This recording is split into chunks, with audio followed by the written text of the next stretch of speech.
De nuevo con ustedes, amigos, de Historias tan cercanas y desconocidas, y hoy quisiera plantearles una cuestión. ¿No les ha pasado muchas veces que entre los recuerdos más agradables que tenemos de nuestra infancia están esos lugares, esos viajes al centro, esos comercios típicos, esas tiendas que nos llenaban los ojos con esos escaparates todos artesanos? ¿Y no les gustaría en algún momento poder volver a revivir ese momento, esos momentos, esos ambientes, esa respiración, esa persona que la atendía? Pues hoy traemos para ustedes la persona que hace realidad eso. Hoy tenemos con ustedes a Fernando Alonso González. Bienvenido, Fernando. Muchas gracias. Fernando, investigador, historiador, escritor, que ha hecho una labor inmensa de investigación preciosa sobre los comercios históricos malagueños, dividido en 2 volúmenes, ¿no, Fernando? ¿Cómo has querido distribuir ese trabajo tan grande? ¿Cómo has querido distribuirlo? Bueno, la historia empezó en el 2017, yo hablo mirándote a ti, ¿no? Mejor, ¿no? Bueno. La historia comenzó más o menos en el 2017, 2016, 2017, porque mi abuelo, mi bisabuelo, mi tatarabuelo eran comerciantes y tenían una empresa, una tienda de muebles que se llamaba en Málaga Mueble Alonso, que estaba en calle Sánchez Pastor, esquina con la calle Santa María, ¿no? Donde estuvo el convento de las Carmelitas que fundó San Juan de la Cruz cuando vino a Málaga en el siglo XVII. Bueno, pues no, en el siglo XVI lo fundó. Y la historia comenzó viendo como yo he vivido toda la vida en el centro. Yo tengo 48 años y llevo viviendo en el centro desde que nací. Yo nací en el hospital de Galve, al lado de la catedral, o sea que nací en el centro de Málaga y llevo viviendo toda la vida en la Plaza de la Merced. Y claro, y he visto cómo ha ido cambiando el centro en los últimos, sobre todo en los últimos 5 o 10 años. Cómo ha ido no cambiando, sino estropeándose, deteriorándose para el malagueño, para lo que es el malagueño. Testigo del deterioro. Testigo del deterioro. Y entonces he visto cómo cerraban todas las tiendas, cómo el centro iba perdiendo personalidad, cómo se iba llenando de turistas, de franquicias, de bares y de restaurantes. Y muchos dicen que se ha convertido en un parque temático. Y cómo los propios malagueños se iban huyendo del centro por los ruidos, por las molestias, por los alquileres turísticos, por los Erasmus y todo eso, ¿no? Entonces yo veía que las tiendas de toda la vida, tiendas que llevaban allí 100 años, 200 años, y no te exagero, que habían soportado una guerra civil, que han aguantado una dictadura, que han aguantado repúblicas, que han aguantado guerras, pues se cerraban. Y entonces, claro, me daba mucha pena y empecé escribiendo primero este libro, el que se llama Comercio Históricos Malagueños, donde cuento la historia de 34 tiendas de Málaga que estaban todavía abiertas. Y se publicó en el 2018. ¿Estaban abiertas cuando empezaste a escribir el libro? En el 2018, no, cuando se publicó en el 2018, que se publicó en Navidades, o sea, se publicó el libro en noviembre del 2018. Había 34 abiertas. Y ya han cerrado esas 34, 6, quedan 28. ¿No? Ha cerrado, por ejemplo, Doña Mariquita, todo el café de Doña Mariquita en la plaza de Yoncibay. Se lo han cerrado. Ha cerrado Calzado Ala, que era una tienda que había en la Plaza del Carbón.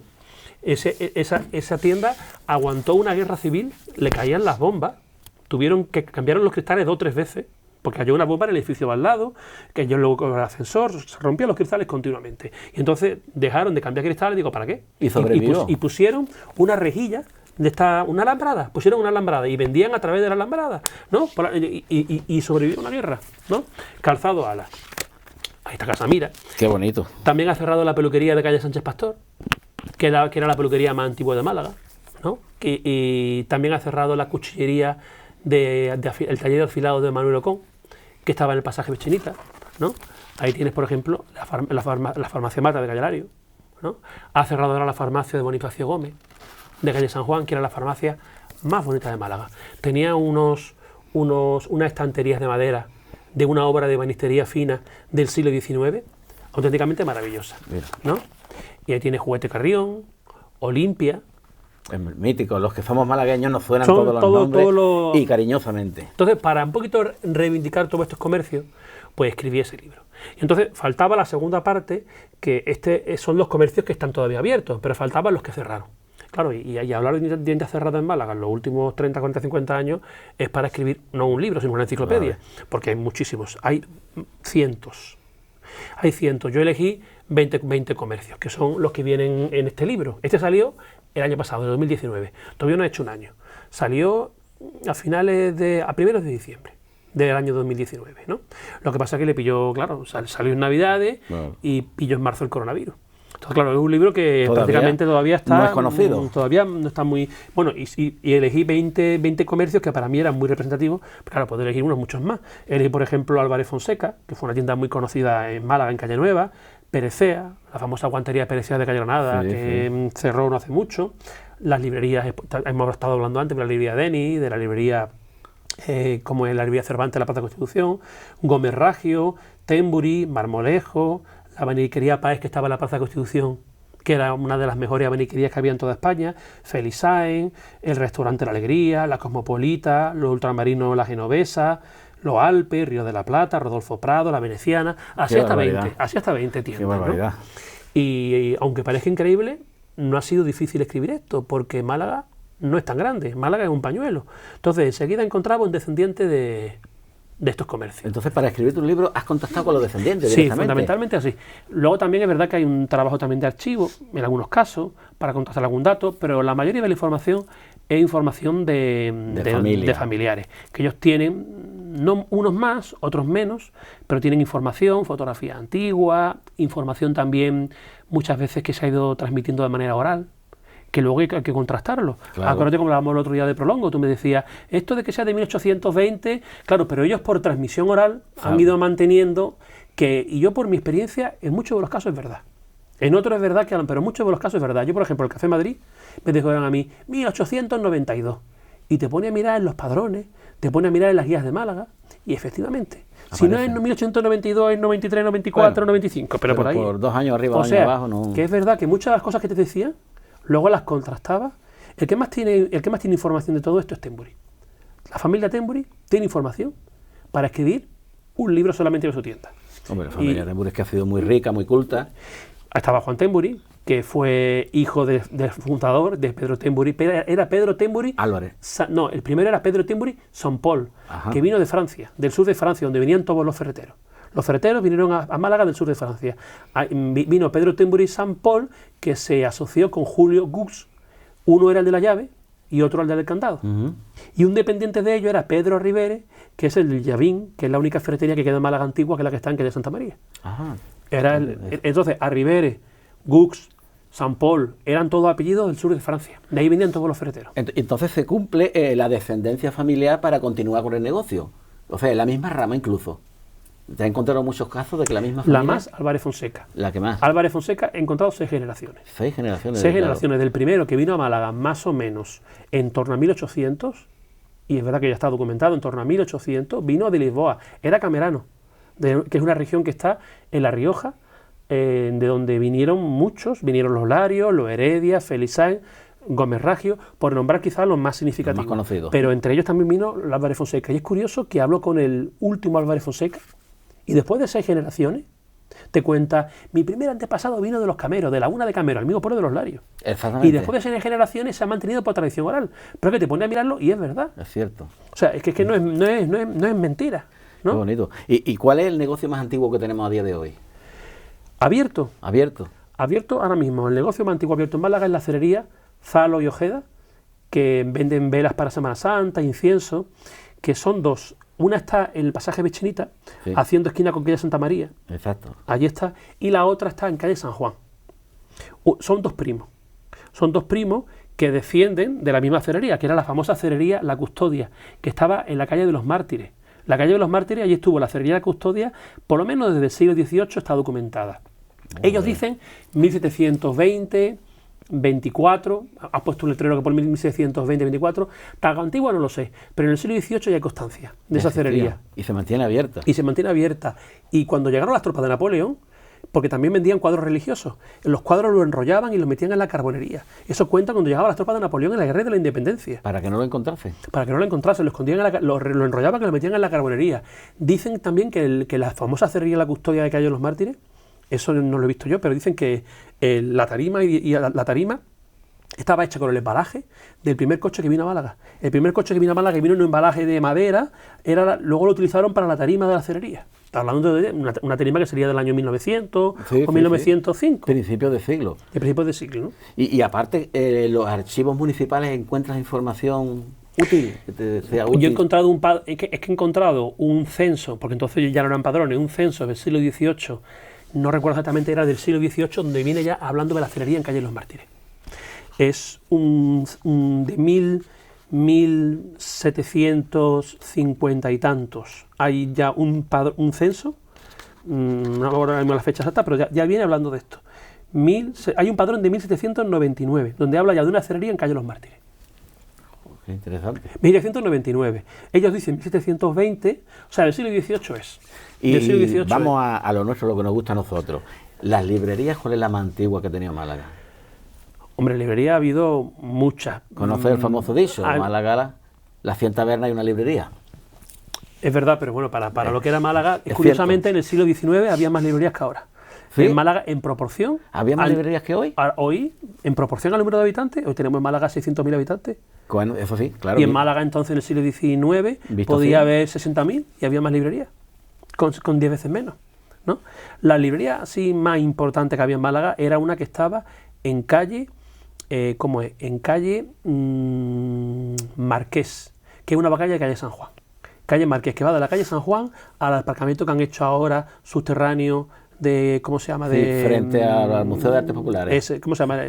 No me acuerdo esa plaza. Yo no me acuerdo el nombre, pero bueno, situamos, esa plaza. Nos situamos. Esa calle Marqués, allá había una librería que se llamaba la librería de Martínez de Aguilar, que fue la que publicó, era librería imprenta.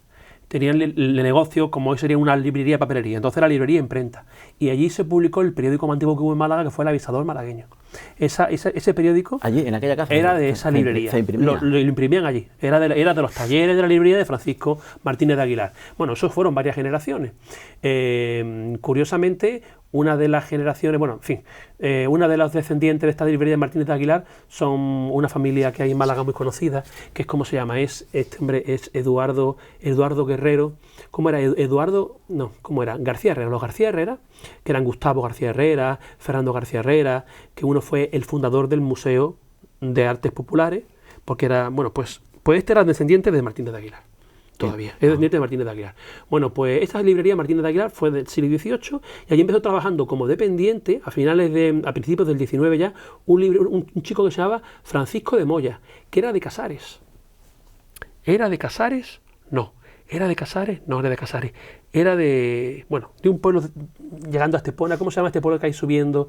Estepona, para la montaña, que es muy bonito. Bueno, no me acuerdo. Bueno, de allí era Francisco de Moya. Creó una librería en Puerta del Mar, esquina con calle Martínez, donde llegaban los carruajes de la Rápida, que era una diligencias, un sistema de diligencias que enganchaban Málaga con Madrid. Digo yo que tardarían, estamos hablando de 1850. De Madrid a Málaga tardarían 4 o 5 días, por lo menos tardarían, y le decían La Rápida. Ahí venían todas las novedades literarias, venían incluso periódicos ya, y allí montó la librería. Esta librería fue la librería más moderna, pero no de Málaga, sino de España. ¿De España? De España.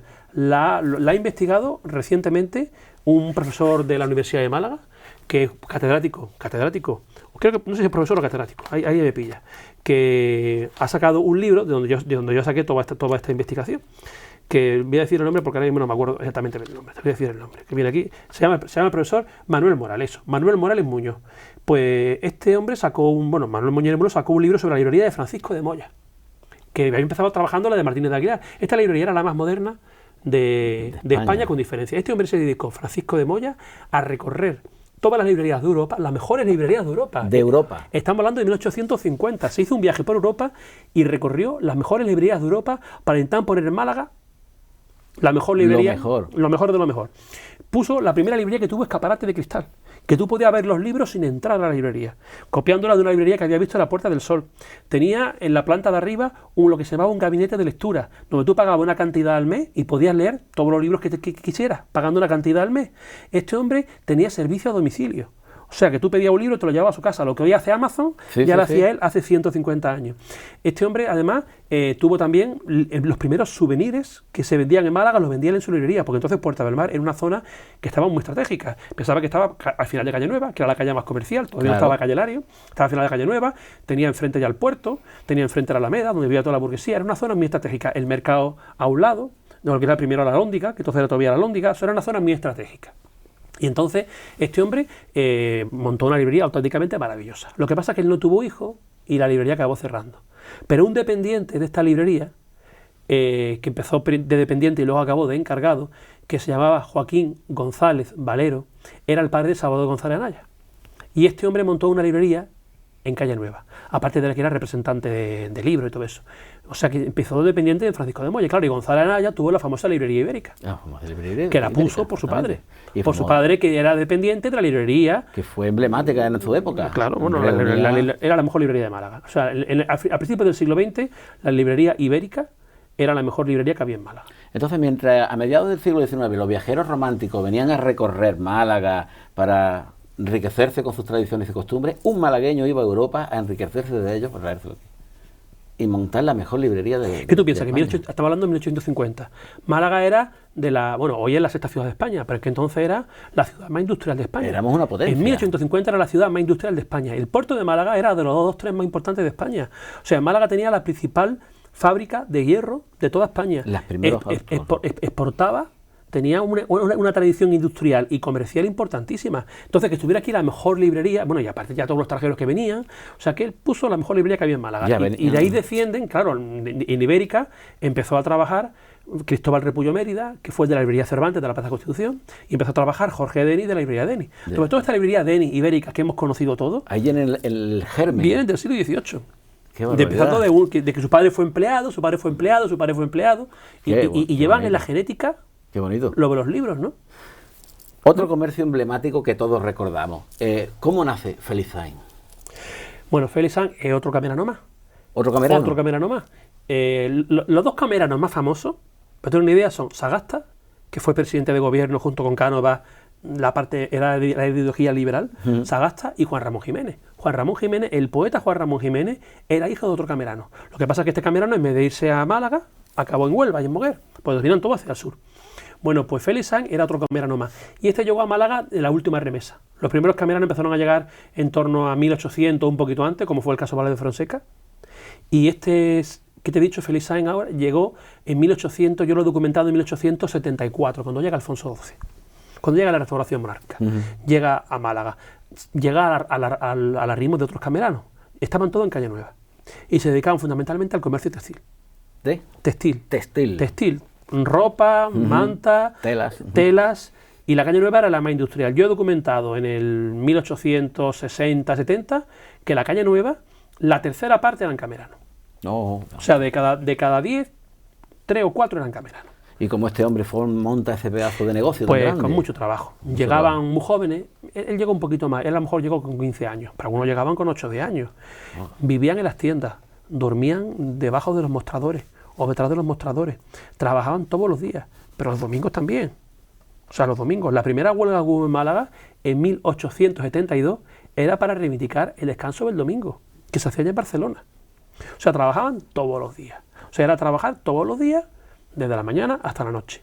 Y entonces, el que era listo, el que era avispado, pues se iba buscando unos ahorros, y cuando ya tenía 20 o 30 años se independizaba. Claro. Curiosamente, muchos de ellos no cobraban sueldo.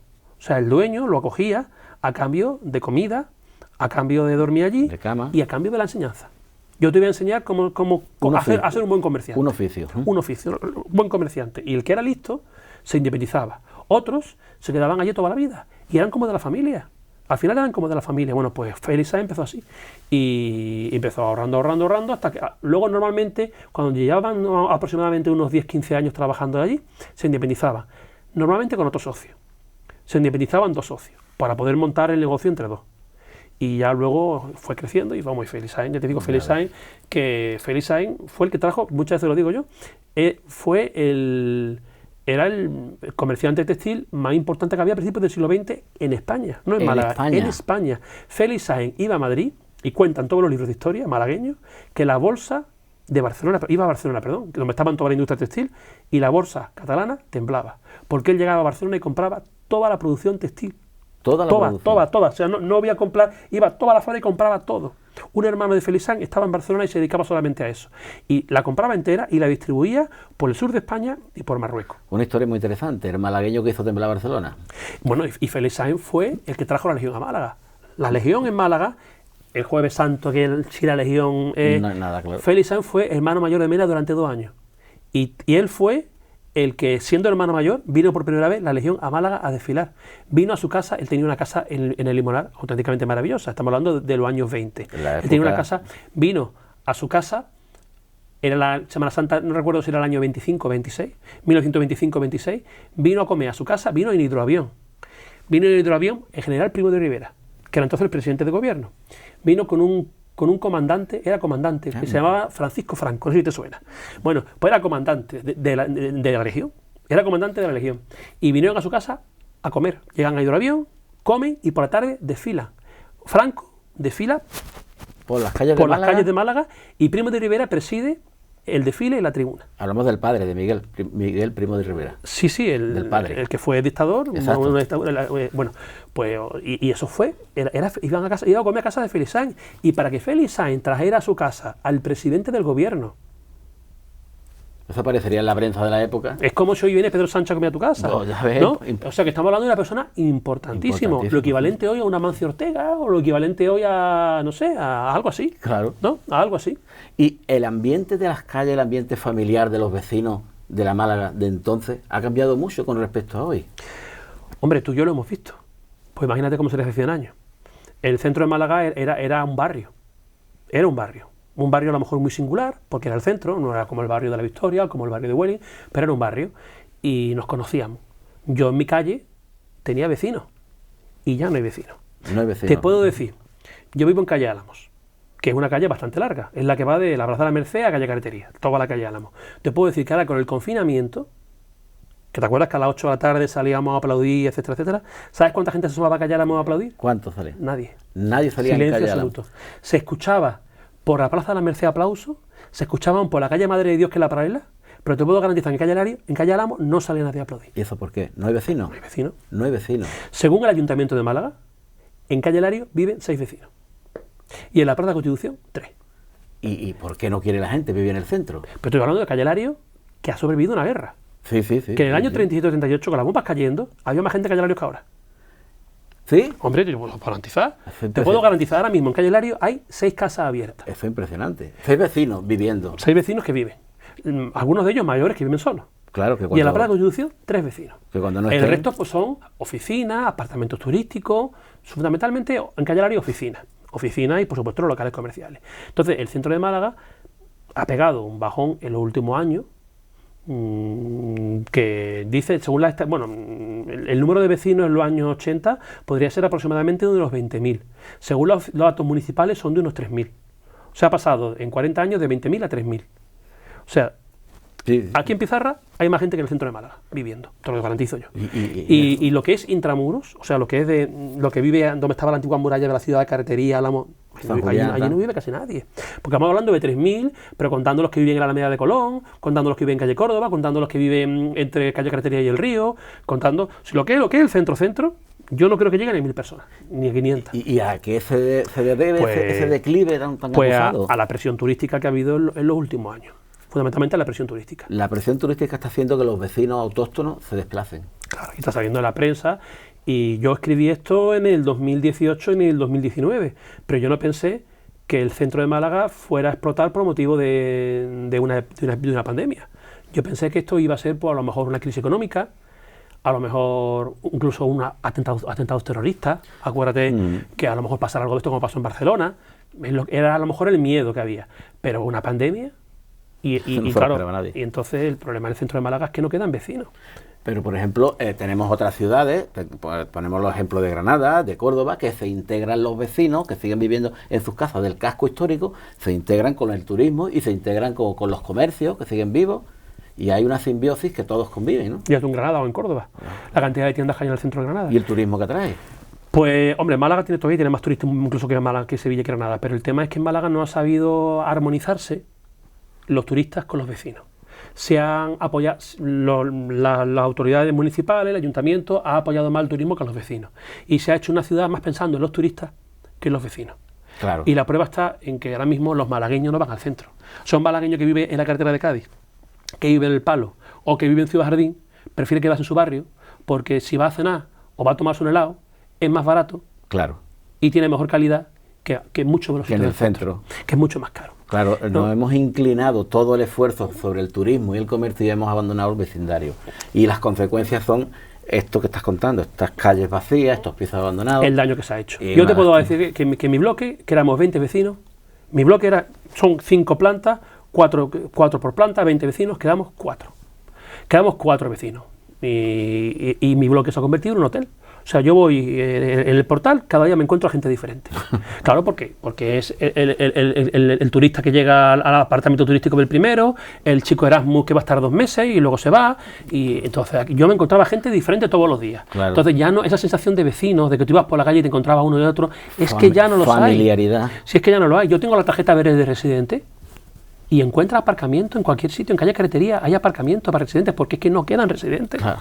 Si es que no quedan residentes. Entonces, ha sido un problema importante. Y ahora tiene el ayuntamiento un problema encima de la mesa, que a ver cómo soluciona esto, porque claro, es que el daño está hecho. Hace falta un político muy inteligente que sepa afrontar esta situación. Y claro, y el turismo es muy importante. Y por supuesto que tiene que haber bares y restaurantes. Sí, pero también son importantes los comercios y la industria. Entonces, hay que apoyar a los tres: al turismo, al comercio y a la industria. Y no ponerlo todo en la cesta del turismo. Claro. Porque pasa lo que pasa, ¿y ahora qué hacemos? ¿Ahora qué hacemos?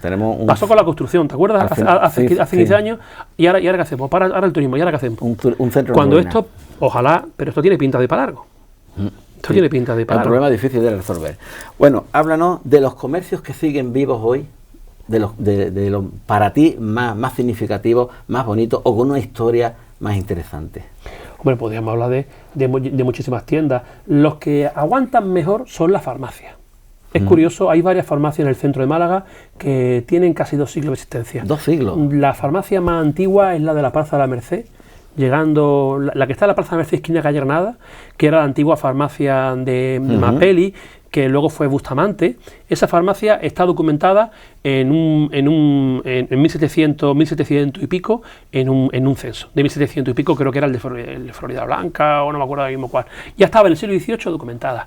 En esa farmacia, son farmacias que están hablando de que tienen más de 2 siglos de existencia. Se llegaban a embalsamar cadáveres. En la farmacia. En la misma farmacia, en la misma oficina de farmacia. Tú piensas que en el siglo XIX vivían en Málaga muchos extranjeros. Y se muere un extranjero. Y quiere que lo entierren en Alemania o en Inglaterra. En un barco no aguanta el cadáver 6 días, 8 días. Había que embalsamarlo. Y era un trabajo que se hacía.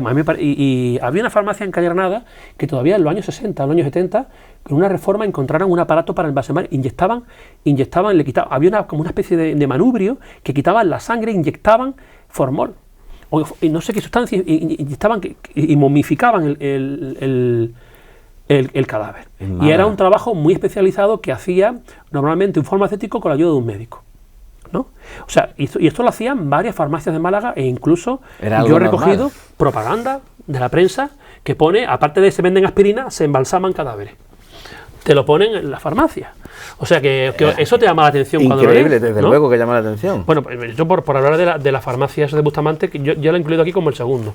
No me acuerdo cómo decía exactamente, pero es muy curioso. Tú piensas aquí, farmacia de Mameli, 1879. O sea que no estamos hablando desde tanto, ¿no? Y te vendían ojos artificiales, embalsamamientos dentro y fuera de la población, al alcance de todas las fortunas. Por supuesto, la pomada maravillosa, específicos, etcétera. 1879, y embalsamaban cadáveres. Y en productos farmacéuticos también ha sido Málaga pionera. Sí, y ha habido muchos laboratorios. Quizás ha sido muy conocido, primero por la crema Cafarena.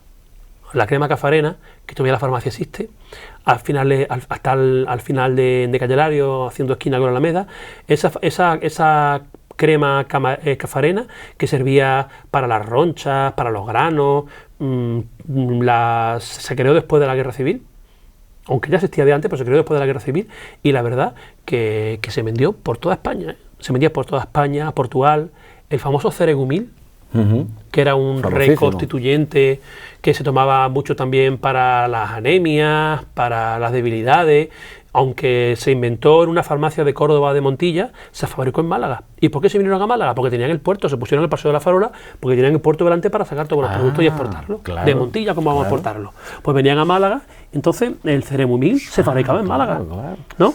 Y el ceregumil ha dado la vuelta a España, es conocido en todas partes. O sea, por eso te digo que Málaga ha sido muy importante gracias al comercio y a la industria. Y es lo que yo quería reivindicar con estos dos libros, la Málaga comercial y la Málaga industrial. Hay solamente que yo sepa, así que recoja muchos comercios, publicó un libro el gran Julián Sesmero, ¿te acuerdas de Julián Sesmero? Que lo publicó en el año 86, creo que era, año 80, creo que recuerdo que el 86, que se llamaba Paseo Romántico por la Málaga Comercial, que era una recopilación de artículos suyos, él era periodista del Sur, sobre tiendas antiguas, algunos de los cuales he utilizado también para el libro, ¿no? Hablaba, por ejemplo, de la maniquería Páez, que estaba en la Plaza de Constitución, y ha hablado de muchos comercios de Málaga antiguo, ¿no? O sea, que no he sido el primero que se ha dedicado a esto, que ha habido también otros que me han precedido, ¿no? Pero tú has añadido buen trabajo de investigación. Por ejemplo, has trabajado sobre otros comercios, que te digo yo, el famoso Holanda Radio también lo has investigado. También lo he investigado. ¿Qué fue de Holanda Radio? Que todos lo conocíamos. Era, Holanda Radio, claro, a veces lo difícil era encontrar al descendiente. Entonces a mí me había dicho Alfonso Vázquez, que es periodista de La Opinión, su madre vivía al lado de donde estaba Holanda Radio, y me dijo que no sabía si era de Álora o del Valle de Adalají. Luego he descubierto que era de los dos sitios, aunque nació en el Valle de Adalají Eduardo Delgado, nació en el Valle de Adalají, pero montó su primera tienda en Álora. Entonces llevaba razón la madre, era de los dos sitios. Y yo casualmente, yo soy profesor de instituto, y casualmente en una clase yo tenía un niño que era del Valle de Adalají, que el Valle de Adalají debe tener 3.000 habitantes. ¿Cuánto puede tener? 3.000. Sí, unos 3.000. 3.000, 4.000. Pero estamos muy repartidos, ¿eh? Sí, pero es fácil localizar a alguien. Sí. Entonces yo le dije a este chico, pregúntate en el pueblo, él iba al pueblo los fines de semana, pregúntate en el pueblo si conocen, y le puse el nombre, Eduardo Delgado, creo que era Castillo, Eduardo Delgado Castillo, y que era de Holanda Radio. Efectivamente, la semana siguiente, mi padre conoce al sobrino. Y efectivamente, el sobrino vive casualmente en Torremolinos. Y contactaste. Y ya contacté por ahí. O sea, que no es tan difícil. Pero fue una tienda muy significativa en Málaga, fue muy conocida y era raro el que no hubiese pasado por Holanda Radio. Efectivamente, y vendía muchísimos electrodomésticos, vendía también cunas, se anunciaba mucho en la radio, por lo que yo he podido investigar, porque hablé con un par de dependientes de Holanda Radio, bueno, a través de Alfonso Vázquez pude contactar con ella, y decían que Eduardo Delgado era muy generoso. Yo tengo un par de anécdotas ya, por ejemplo, cuando llegaba las Navidades, o no me acuerdo en qué época del año, invitaba a comer a todos sus dependientes. De las primeras comidas, ¿no?, de empresa. Pero le invitaba a comer a Antonio Martín. No te era tú que le invitaba a comer en cualquier sitio. Sí. Que en Antonio Martín, o sea que se gastaba un dinero. La genovesa, yo no te corto más, la genovesa, que era un ultramarino que estaba en la Plaza Uncibay, esquina con Méndez Núñez. Ese ultramarino de la genovesa, Eduardo Delgado iba mucho por allí. Y entonces al dependiente, porque entonces era el hijo del dependiente o era el dueño, bueno, al dependiente le preguntaba, ¿cuándo te casas? Y le decía, a lo mejor el 8 de marzo. Vale. Cuando llegaba los días, ¿cuándo me dijiste que te casabas? Digo, el 8 de marzo, vale, el 8 de marzo. Y resulta que quería saber la fecha porque se había comprado un coche, un Mercedes descapotable, y se lo puso al novio para que le llevara a la iglesia. Y quería saber la fecha para ver si llegaba el coche a tiempo. Digo, a ver si cuándo me dijiste que te casabas, pero no le había dicho nada del coche. Y el coche nuevo se lo puso al dependiente para que fuera a la iglesia. Un Mercedes descapotable. O sea, fíjate tú si Eduardo Delgado era generoso. Muy generoso. ¿No? Podemos decir entonces que Eduardo Delgado fue pionero en las cenas de empresa. Bueno, sí, entonces es verdad que a los empleados... Había pocas entonces. Se le trataban como a gente de la familia.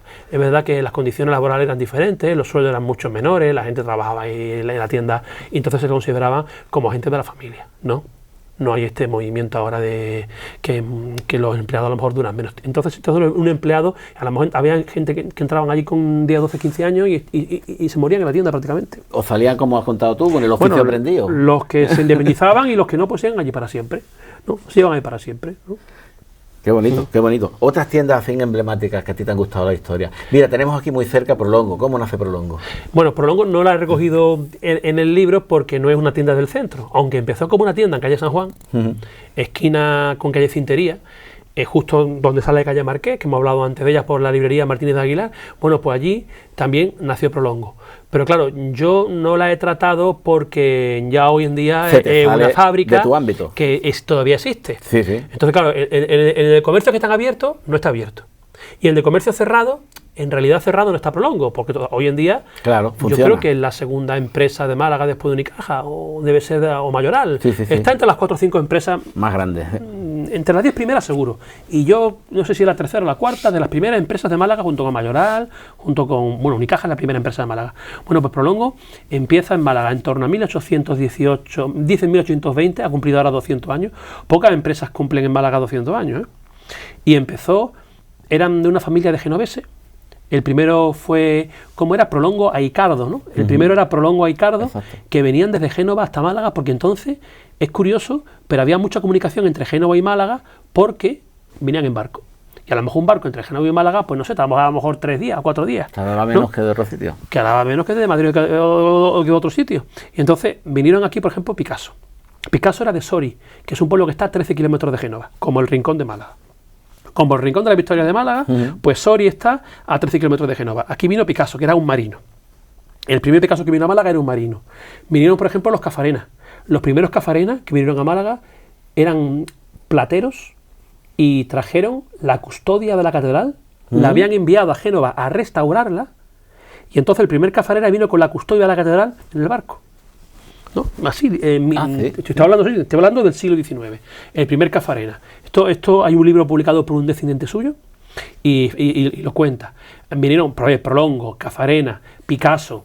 Hoy he descubierto también los Maresca, el de la farmacia de la Plaza de la Constitución, Emilio Utrera, y el de la farmacia de Bonifacio Gómez la fundó un Maresca, que también era marino mercante. Todo esto venían de Génova, como Colón. Cristóbal Colón era de Génova. Entonces es un lugar, es un puerto de marineros. Sí, ¿no? Ciertamente. Sí, y Málaga, ¿qué? Otro lugar de marineros. Totalmente. Pues entonces había mucha conexión entre ellos.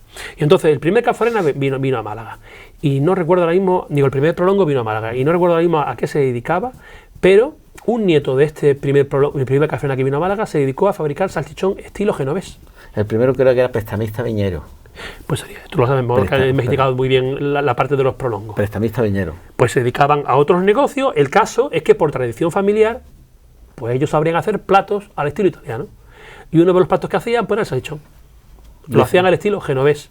Y llegó un momento en que empezaría a comercializarlo. Sí, y pasó a ser conocido. Que fundó la empresa, que sería en torno a 1820, se llamaba Rafael Prolongo Gutiérrez, que era nieto del Aicardo, de este Prolongo Aicardo, era nieto.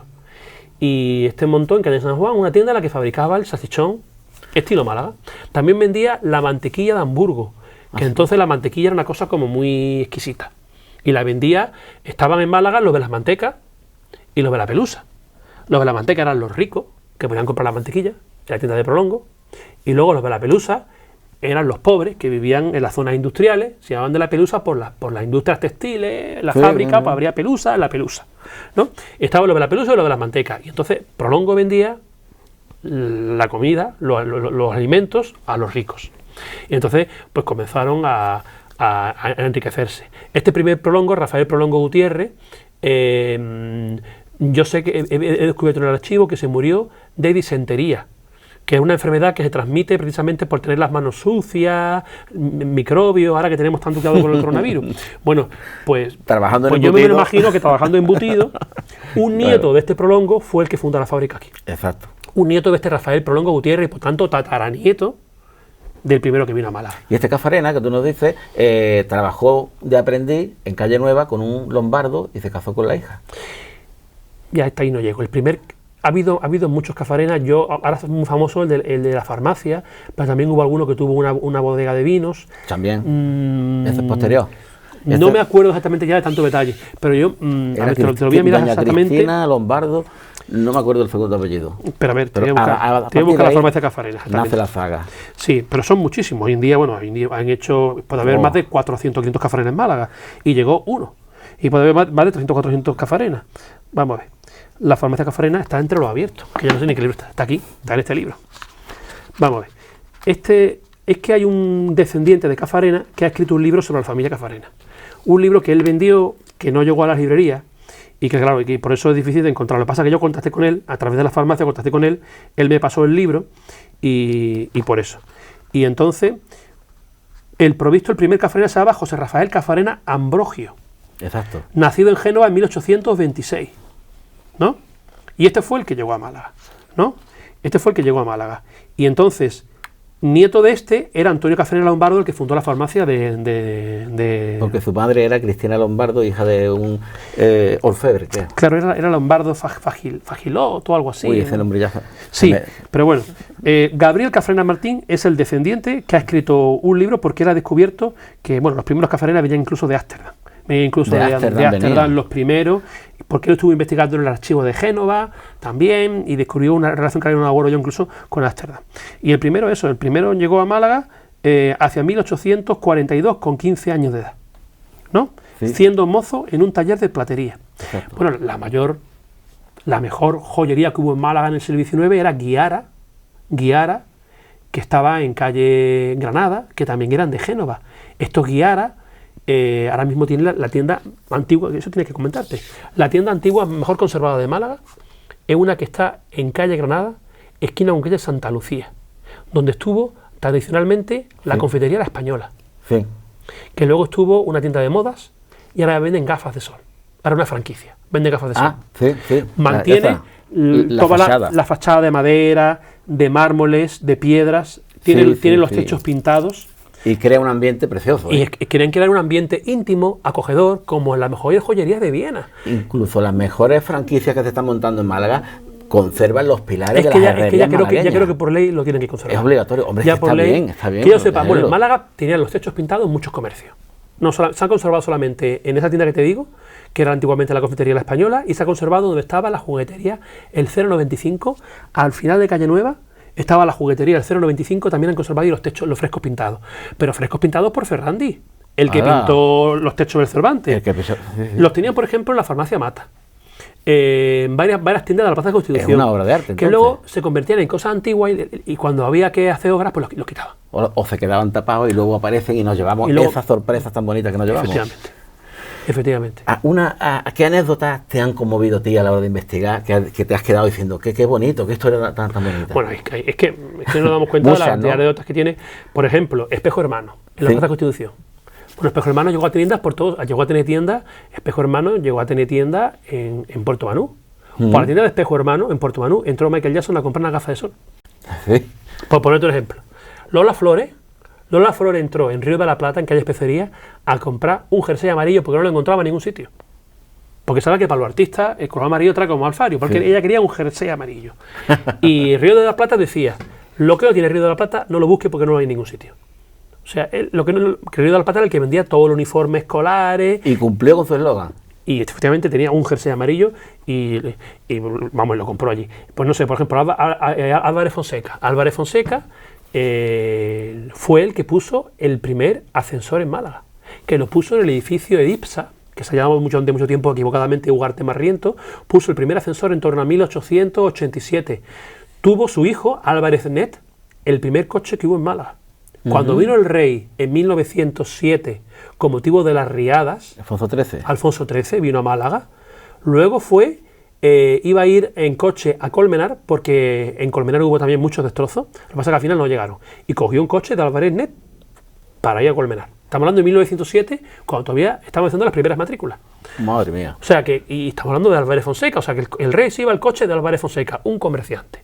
¿No? Es que eran la familia, bueno, por habladores y los Larios, que también empezaron relacionados con el comercio. Luego se fueron centrando en la industria. Pero Heredia y Larios también empezaron comerciantes. Heredia empezó trabajando de comerciante en una tienda de Vélez Málaga de ultramarino. Empezó allí de comerciante. ¿Empezó allí de comercial? De comerciante en una tienda de ultramarino en Vélez Málaga. Estamos hablando de los años anteriores a la Guerra de Independencia, 1800, 1805. 1805, primeros del 19. En torno a 1800. Primeros del 19. Y Lario lo mismo, Lario vino y se dedicó fundamentalmente al préstamo, al comercio. Álvarez Fonseca también se dedicaba al préstamo y al comercio, porque entonces no había bancos. Sí. Y entonces hacían también una labor de prestamistas. Álvarez Fonseca pone comercio y banca, porque también era banquero. Entonces no había bancos. El Banco de Málaga es de 1856, estamos hablando de que los bancos estaban todavía en embrión y entonces eran prestamistas y también hicieron grandes fortunas prestando dinero. Sí, hicieron grandes fortunas hasta el punto de que como hoy los bancos le prestaban dinero a los viñeros, cuando la cosecha no salía buena le volvía a prestar dinero al año siguiente y al tercer año se quedaba con la finca. Como hoy un banco, si no puedes pagar la hipoteca se quedan con la casa. Exacto. Pues hacían lo mismo. Hablando de viñeros, en el vino también hemos sido grandes comerciantes, ¿eh? Y de eso hemos tenido fama. Hay libros maravillosos. Enrique Mapelli, creo que se llama Enrique Mapelli, estoy hablando de memoria, Enrique Mapelli ha publicado... ¿Enrique Mapelli? Mapelli López. Mapelli López puede ser. Publicó unos libros preciosos que se pueden encontrar, pero ya de segunda mano y difíciles de encontrar. Y además son del año 2006, 2008. Publicó libros sobre la Málaga comercial, sobre etiquetas, sobre toda la propaganda que hacían estas bodegas. Y unos libros preciosos. Uno lo editó el área de cultura del ayuntamiento, cuando entonces el ayuntamiento todavía editaba libros, estoy hablando del año 2008, 2007. Otro lo publicó Cofarán, porque habla de propaganda de farmacia antigua, y te das cuenta viendo estos libros la cantidad de bodegas que había en Málaga a finales del 19, que muchas era verdad que eran de extranjeros, pero estamos hablando en el siglo XIX la cantidad de bodegas que había en Málaga, que todo eso lo arrasó la filosera, y la propaganda que hacían de la calidad que hacían, que contrataban a los mejores pintores, que regalaban cromos, estas etiquetas que ponían en el vino y en general la publicidad en general. Fue famoso precioso en todo el mundo el vino de Málaga. Sí, bueno, y todavía, igual que Jerez. Todavía famoso. Igual Jerez, damos una copita de Málaga, no una copa de Jerez. Sí, exacto. Larios empezó en el negocio del vino comprando las bodegas que tenían los Jiménez y Lamot. Jiménez, que eran de Torrox. Los Jiménez eran de Torrox y eran los apoderados de los Larios, tenían unas bodegas, y luego Lamot, que es un apellido inglés, tenía otras bodegas, se unieron y esas bodegas las compraron los Larios, creo que en torno a 1920, y ahí empezó su negocio en los vinos. Creo que en torno a 1920, cuando compró las bodegas Jiménez y Lamos Larios. ¿No? Pues nos falta una cosa muy importante. Y mucha, que podemos estar hablando todo lo que quieras. No, una cosa muy importante que la gente está esperando. ¿Dónde podemos conseguir los libros estos? Bueno, porque eso es muy interesante. ¿Dónde los conseguimos? Bueno, el libro, hombre, en cualquier librería. Lo edita Proteo, que es la... Proteo Prometeo, que es la que tiene ahora mismo las ediciones del Genal, que ahora mismo, desgraciadamente, son prácticamente los únicos que publican en Málaga. Porque editoriales, las que quedan son muy minoritarias. Y hoy en día que te publique un libro la Diputación, el Ayuntamiento, la Junta de Andalucía, no invierten en esto. Da pena decirlo, pero cuando llega la feria del libro, el Ayuntamiento de Málaga no pone dinero. Y esto ¿No pone dinero? No pone dinero. En Sevilla pone un dinero, por lo menos en la última feria del libro, en Málaga, directamente la pagan los libreros. Y yo no digo que ponga 1 millón de euros. Pero no hay unos presupuestos destinados a estas cosas. Son me cuentan a mí los libreros, el Ayuntamiento de Málaga. Además lo cuento en el capítulo de la librería, lo cuento en el capítulo de la librería, a mí eso me da mucha pena. Entonces, realmente hay también que apostar por la cultura. En cualquier caso, tenemos que agradecer a nuestro amigo Jesús la apuesta que hace por los temas malagueños. Por eso te digo, mira. Ediciones Genal.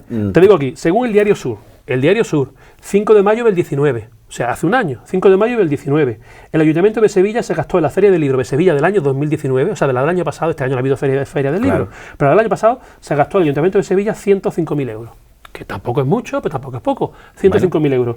El Ayuntamiento de Málaga nada. 12.000. El Ayuntamiento de Málaga 12.000 euros. 105.000 frente a 12.000. Está según muy descompensada. El Diario Sur del 5 de mayo del 2019. Está muy descompensada la balanza. Entonces, que edite el libro, sacó el Ayuntamiento el año pasado un libro muy bonito sobre el Ayuntamiento de Málaga, porque cumplió 100 años el Ayuntamiento, y lo ha sacado, lo ha cumplido el 2019, lo sacó el año pasado. Y entonces ahora mismo del General pues, hace una labor auténticamente maravillosa editando libros. Editando libros en Málaga ahora mismo es prácticamente quien edita todos los libros en Málaga. Y apostando por los temas malagueños, que es muy importante. Y luego en toda la librería pues debe estar. Claro, ¿no? hombre. Debería estar. Una librería que se precie, una librería malagueña que se precie, debe tenerlo. Eso. Entonces, en Prometeo lo encontramos seguro. Sí, en Prometeo, porque lo editan ellos, lo tienen. Pero bueno, en cualquier librería lo tiene. Este segundo libro, y te voy a decir una cosita más porque no quería enrollar mucho más. Este segundo libro tiene dos aportaciones muy importantes frente al primero. Claro, el primero era el primero. Entonces, este segundo ya uno ve otras posibilidades. Entonces, en el segundo libro, en el que están los comercios que cerraron, es quizás el libro más nostálgico. Esto es muy importante y no lo he dicho. Está escrito como a dos manos. Yo he hablado de los comercios, pero luego mi tío Jorge Alonso Oliva ha escrito sobre la Málaga de los años 50 y la Málaga de los años 60. Entonces, los capítulos míos están en azul, pero intercalados vienen unos capítulos en color sepia, en color beige, que son los de mi tío. Entonces mi tío habla de esa Málaga de los años 50, habla del Colegio de San Agustín, habla de cómo era la calle Lario, habla de los tebeos, habla de la música, habla de los coches, evocando cómo es la Málaga de aquella época. ¡Ay, qué bonito! Y luego también, Entonces, y es una parte literaria, mi parte es una parte más histórica. Sin embargo, la parte de mi tío es una parte, pues, son estampas literarias sobre la Málaga de aquella época. Mira, te habla, por ejemplo, habla del portal de los tebeos. Y aquí te habla, pues, no sé, del jabato, del cachorro, del defensor de la cruz, del capitán trueno, de los comercios, de los tebeos que había en los años 40. Pero dentro del ambiente documental que tú aportas, esa información nos traslada al ambiente del momento. Y sirve para eso, para evocarlo.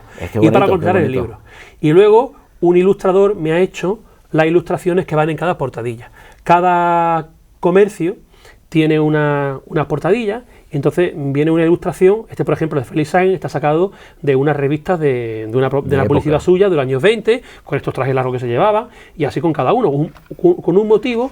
Por ejemplo, aquí ha salido Río de la Plata, pues como era el escaparate de Río de la Plata. Aquí sale la famosa Pipas Blas. Las Pipas Blas famosas, ¿no? hombre. Sale con su famoso emblema que hemos conocido todos. Bueno, pues esto lo ha hecho también un ilustrador para también darle un valor artístico al libro, madre no mía. Solamente literario, o también un valor artístico. Mira, por ejemplo, Tembury, la fachada de Tembury, como la fachada de Tembury, son evocaciones también. Entonces, todo eso también completan al libro. Claro. En el primero puse la calle Larios como portada, una foto inédita del siglo XIX, pues en el segundo hemos puesto la Plaza Constitución, que son quizás los dos lugares más... Que Fernando, qué viejo soy, como me acuerdo de eso.